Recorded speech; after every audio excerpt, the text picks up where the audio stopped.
जय माता दी। आप देखिए कि ये हमारा जो है वो बैगन का प्लांट है और आप देख सकते हैं कि अब इसमें फ्लावरिंग अच्छी होने लगी है। और आपको इस वीडियो में सब प्लांट्स के बारे में थोड़ी थोड़ी जानकारी देने वाले हैं, तो आप वीडियो में बने रहिए। अगर वीडियो अच्छी लगे तो वीडियो को लाइक शेयर एंड सब्सक्राइब करें।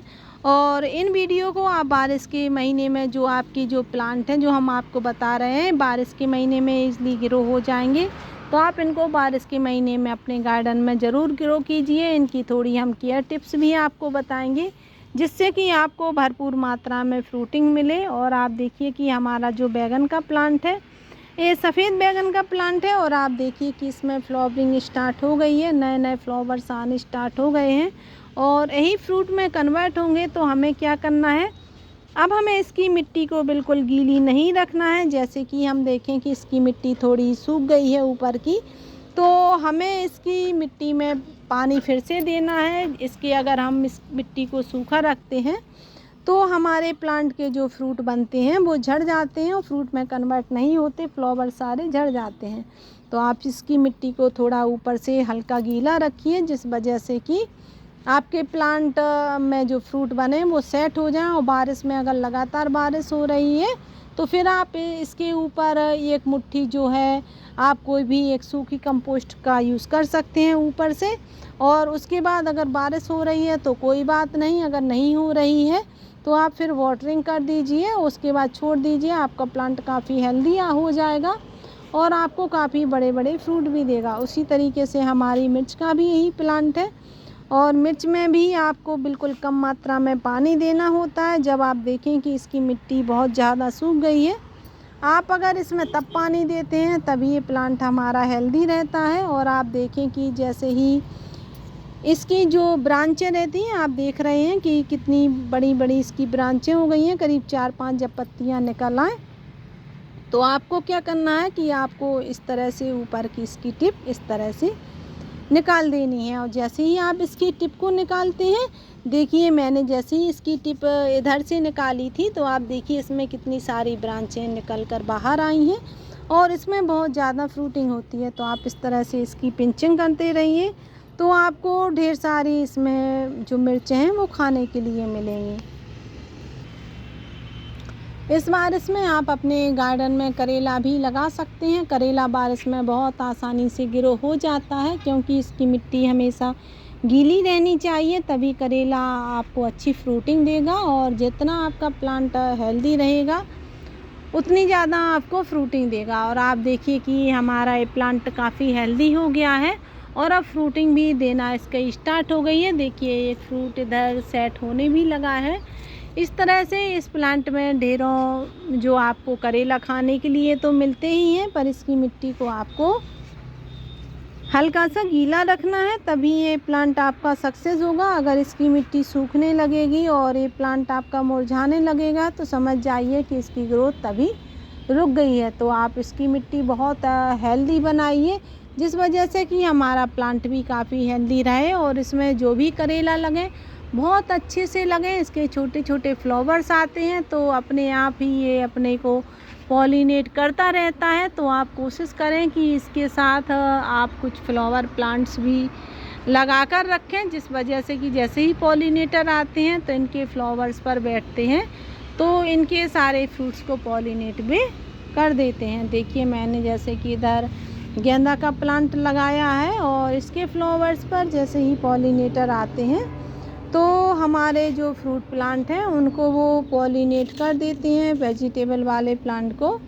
पॉलिनेट कर देते हैं। और मैं तो अपने सभी वेजिटेबल वाले प्लांट को भी फ्रूट प्लांट ही बोलती हूँ, क्योंकि हमारे जो वेजिटेबल वाले प्लांट हैं वो भी हमें फ्रूटिंग ही देते हैं, उनके जो फल होते हैं वो भी तो फ्रूट ही होते हैं। इस वजह से मेरे लिए तो सभी फ्रूट हैं और मुझे अपने सारे जो फ्रूट प्लांट हैं और वेजिटेबल प्लांट हैं बहुत ज़्यादा पसंद है। और आप चाहें तो आप इस मौसम में ककड़ी भी अपने गार्डन में लगा सकते हैं और आसानी से लग जाएगी। आप दोनों तरह की ककड़ी का यूज कर सकते हैं, जो देसी ककड़ी रहती है और इस तरह से लंबी ककड़ी रहती है। दोनों का यूज़ कर सकते हैं, दोनों आसानी से लग जाएंगी। तो आप इस मौसम में ककड़ी का यूज कीजिए। इसकी मिट्टी भी गीली रहनी चाहिए, इसकी मिट्टी बहुत अच्छी होनी चाहिए। और आप कोशिश करें कि किचन के कचड़े में ही अपने प्लांट को ग्रो करें, तो उसमें क्या होगा कि आपको कोई भी खाद डालने की ज़रूरत नहीं रहेगी। और आप देखिए कि ये प्लांट हमारा अच्छी फ्रूटिंग दे रहा है, हेल्दी भी प्लांट है। और करीब हमारा ये प्लांट हमें 2 महीने से इसी तरीके से फ्रूटिंग दे रहा है। आप किचन के कचड़े में ढेर सारे अपने ककड़ी के प्लांट ज़रूर ग्रो कीजिए। उसके बाद है हमारा लॉन्ग बीन का। तो आप लॉन्ग बीन की भी सीड डाल सकते हैं। देखिए जैसे कि मैंने इसमें ग्रो कर दिए हैं। एक प्लांट हमारा इधर लगा है जो कि काफ़ी पुराना हो चुका है, और उसके बाद मैंने कुछ सीड इधर भी ग्रो कर दिए हैं। तो आप लॉन्ग बीन भी इस बार इसमें लगा सकते हैं, जो कि आसानी से ग्रो हो जाती है। बारिश में आप गिलकी भी लगा सकते हैं अपने गार्डन में, जैसे कि हम जिसे तुरई बोलते हैं, आप इसे भी लगा सकते हैं। और आप देखिए कि एक ही प्लांट है और इसने ग्रोथ कितनी कर ली है। जितना बड़ा आप बैग का साइज रखेंगे, जितनी अच्छी कंपोस्ट देंगे, उसी हिसाब से आपका प्लांट ग्रो करता रहता है। पर कंपोस्ट का मतलब ऐसा नहीं है कि आप हर दूसरे दिन इसमें खाद देते रहें। इसको आप किचन के कचड़े में लगाइए। पूरा किचन से कचड़े से आप अपना बैग भर लीजिए, ऊपर से 3-4 इंच लेयर की मिट्टी लगाइए, फिर उसके ऊपर सीड डाल दीजिए। अपने आप उसके ऊपर थोड़ी सी पानी स्प्रिंकल कर दिए, सीड ग्रो हो जाएगा। अपने आप वो कंपोस्ट लेता रहेगा आपको। जब तक आप कोई फ्रूटिंग देगा तब तक आपको कोई भी खाद डालने की ज़रूरत नहीं रहेगी। तो आप कोशिश करें किचन के कचरे में अगर अपना कोई भी वेजिटेबल वाला प्लांट ग्रो करते हैं तो काफ़ी हेल्दी रहता है और काफ़ी मात्रा में आपको फ्रूटिंग भी देता है। तो आपको ढेर सारी अगर अपने प्लांट पर फ्रूटिंग लेना है, हेल्दी प्लांट भी चाहिए आपको, तो आप किचन के कचरे में इसको ज़रूर ग्रो कीजिए और ये आसानी से ग्रो हो जाएगा। उसके बाद है हमारे भिंडी के, जो कि गर्मियों में और बारिश में आसानी से भिंडी ग्रो हो जाती हैं। और आप देखिए कि इसके छोटे से ही प्लांट में इसमें फ्रूट सेट होने लगे हैं। और मैं क्या करती हूँ कि हर 15 दिन में कुछ सीड अपने भिंडी के ग्रो करती रहती हूँ, जिससे कंटिन्यू भिंडी मिलती रहती है। जैसे कि हमारे जो प्लांट हैं इतने बड़े हो गए हैं, और मैंने कुछ सीड इधर भी ग्रो किए हैं। तो देखिए छोटे छोटे से हैं, जब तक वो फ्रूटिंग देंगे तब तक ये फ्रूट के लिए तैयार हो जाएंगे। तो इस तरह से कंटिन्यू अगर आपको फ्रूटिंग चाहिए है तो आप इस तरह से इनके सीड ग्रो ज़रूर कीजिए। उसके बाद है हमारा टमाटर का प्लांट। टमाटर का प्लांट भी इजीली ग्रो हो जाता है। मुझे तो अब अपने गार्डन में टमाटर के जो सीड हैं बहुत कम डालने पड़ते हैं, क्योंकि क्या होता है कि इनके फ्रूट कुछ मैं तोड़ ले जाती हूँ, कुछ अपने आप इस तरह से पक कर गिर जाते हैं और ढेर सारे इसके प्लांट हो जाते हैं। और जो किचन कंपोस्ट की मैं मिट्टी बनाती हूँ तो उसमें भी ढेर सारे सीड आ जाते हैं। तो अपने आप काफ़ी ढेर सारे देखिए जो हमारे इधर प्लांट लगे हैं टमाटर के, मैंने इनमें से कोई भी प्लांट ग्रो नहीं किया है।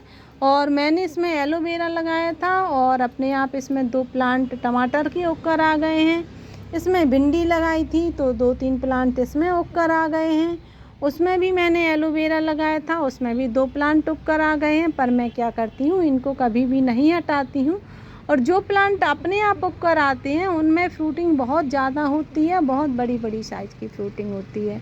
तो आप कोशिश करें कि अगर आपके गार्डन में कोई ऐसा प्लांट उगकर आ गया है फ्रूटिंग वाला या फ्लावर वाला, और उसके लिए स्पेस है थोड़ा सा कि आपका प्लांट जिसमें लगा है वो उसके साथ दूसरा प्लांट ग्रो हो सकता है आसानी से, तो फिर उसको मत हटाइए और ढेर सारी फ्रूटिंग आप ले सकते हैं। तो आप अपने गार्डन में इस समय टमाटर भी लगा सकते हैं, और अगर टमाटर उग के आ गए हैं तो उनको मत हटाइए। साथ में आप एलोवेरा को ज़रूर ऐड कीजिए। वो हमारी ना तो वेजिटेबल है, ना ही फ्रूट है, ना फ्लावर्स है, लेकिन हमारे गार्डनिंग की जान है वो, क्योंकि इसके बिना तो गार्डनिंग मुझे नहीं लगता है कि संभव है। हर समय एलोवेरा की ज़रूरत रहती है, तो आप एलोवेरा ज़रूर अपने गार्डन में ऐड कीजिए। और एक प्लांट से आप 1 साल के अंदर सैकड़ों प्लांट इसके कर सकते हैं, अपने आप डिवाइड होते रहते हैं, बिल्कुल कोई भी केयर इन्हें नहीं चाहिए पड़ती है। तो आप एलोवेरा भी इसको ज़रूर लगाइए। अगर वीडियो अच्छी लगे तो वीडियो को लाइक शेयर एंड सब्सक्राइब ज़रूर करें। Thank you.